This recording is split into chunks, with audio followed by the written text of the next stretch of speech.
The state capitol with no end to the federal government shutdown in sight. One Democratic lawmakers publicly urged Governor Brian Kemp to use the state surplus funds to help SNAP recipients during the crisis. Good evening. Thanks so much for joining us here for Fox 5 News at 5. I'm Tom Haynes. I'm Courtney Bryant. The governor has said there's no mechanism in place for the state to supplement the federal program. Fox 5's Deidre Dukes is live at the Gold Dome with the latest details.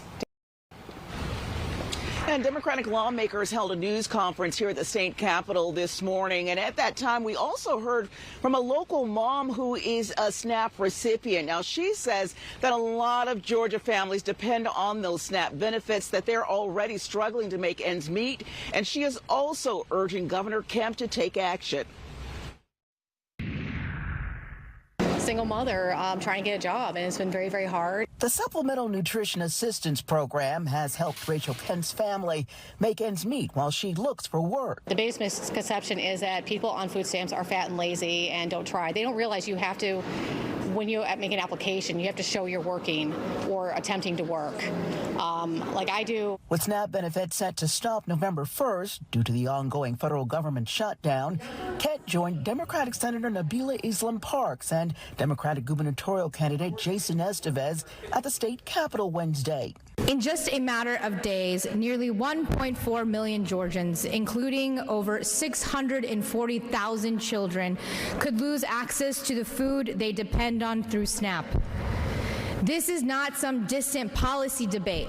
This is a humanitarian crisis unfolding in real time and on our watch. They urged Governor Brian Kemp to declare a state of emergency and use some of the state's $14.6 billion in surplus funds to provide assistance for nearly 1.4 million Georgians enrolled in the SNAP program. The governor needs to realize that food stamps are essential for many of the Americans, especially in Georgia, many of the Georgians. And people who have work, but they can't afford the mortgage and food. They can't, even people that can't find jobs can't afford things. A Kemp spokesperson said the governor's office has received guidance from the federal government that there is no mechanism in place for the state to load funds onto EBT cards.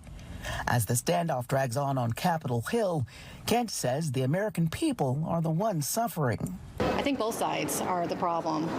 They're not listening. They're thinking more about the money and less about the people.